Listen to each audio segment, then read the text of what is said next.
Well, hello. Since I'm in this area, I thought I'd show you something that has been going on underneath on the ground. My pumpkins. And if I just go down here, have a look. Now last year I tried to grow pumpkins in this area and I failed miserably, but I've improved the soil and this time I'm getting some decent results. You can see some beautiful flowers in there. They're all males. No females as yet, but it's growing and it's trying to get away, and of course the weeds have come up, so I've got to get in here and try to do something about that. But look at the way these guys are attempting to escape. Now with so many male flowers, it's very soon that I'll be able to or expect to see some of the female flowers popping in. You can see how they're trying to escape over there. Whilst I'm doing that, I may as well take you down here to my other pumpkins. Get you up to date on what's going on over here. Wow, look at these. They're not looking too good. I have fed them 3 ways. I'm expecting something to happen. It's growing nicely up there, isn't it? 2 pumpkins, and if you can see up there, very tight, you'll see that there's some female pumpkins starting to show up. And this should be an interesting adventure. First time I've done it in the styrofoam boxes, but I want to also show you this. Can you see him? Oh, wait a minute. Him? Oh! Twins! And I've got one more down here that I'm going to pick. Look at that. He's the first one that showed up, and I'm over the moon about that. In fact, I'm going to pick him right now. There you go. Wow. Good size. Anyway, they're growing all the way along here. And so many of these styrofoam boxes, which I replanted, have got growth in them. And each one is trying to climb up the fence, which is my plan. Watermelon just there. New watermelon coming on behind. But look at the growth here in the chocos. If I take a swing down here, look at that. It's absolutely fantastic. And it's trying to grow all the time. The chocos can grow up to 2 feet overnight, which is astounding. And as you can see, there's a couple of male flowers, or a male flower on the pumpkin there. We do have a couple of females growing. In fact, if I just take you in close there, there's another female right there. Now the very first female, it's dying off. It never really got fertilizer in it.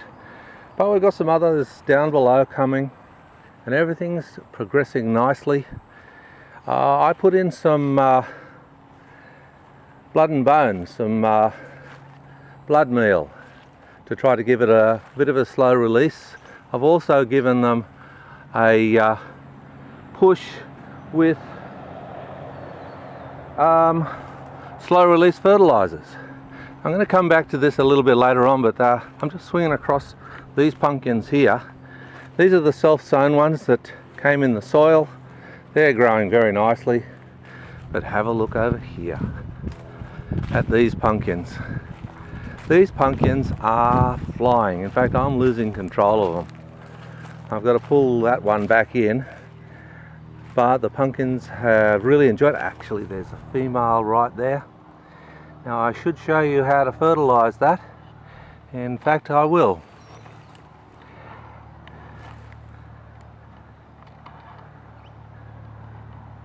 Okay, there we go.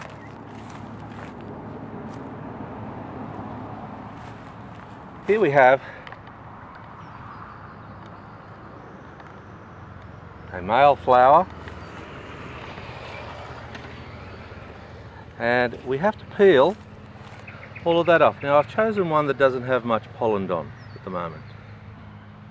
This can be actually eaten. It's quite nice cooked, but I'm going to throw it back down there. Now the idea of this is peeling all that back is to go into your female, and you won't be able to hear me, but you go into your female down here,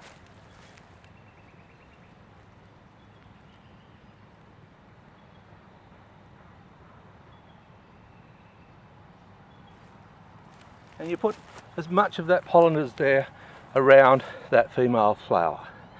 Now, I don't know if you've seen the female flowers before, so I'm going to show you them. This is really interesting, the difference between a male and a female, and the point is that she has a much bigger centre down there, and the bees go in there with the pollen from the male flowers. And another one over there, if I can see him, has he got any pollen on him? Yes, he has. He's got a little bit, but I'll leave him till tomorrow, till he's got a little bit more. Another one just in here. If you look in there, you'll see that there's a fair bit of pollen in there, and I'll pull him out again.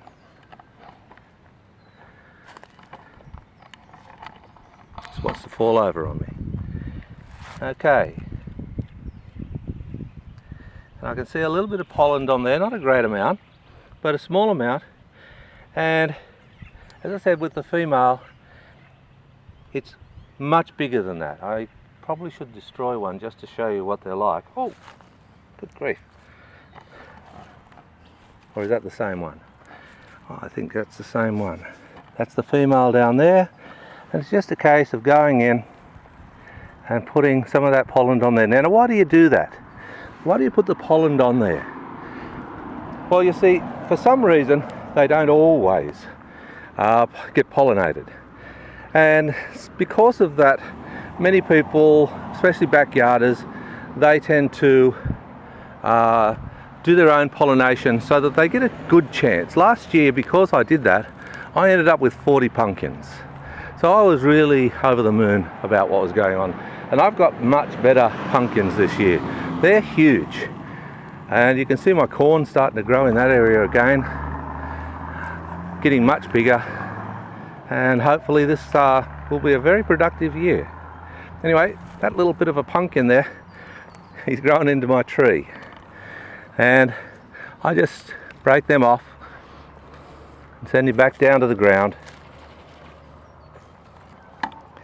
And he'll be able to set new roots in there. Now, in a little while I'll show you how to do that so that you get better rootings through the pumpkins growing on the ground. But you've got to remember they will shoot the roots down themselves anyway. Anyway, I'll see you later. Thanks for your time. Don't forget to subscribe and keep up with how I'm going. Bye.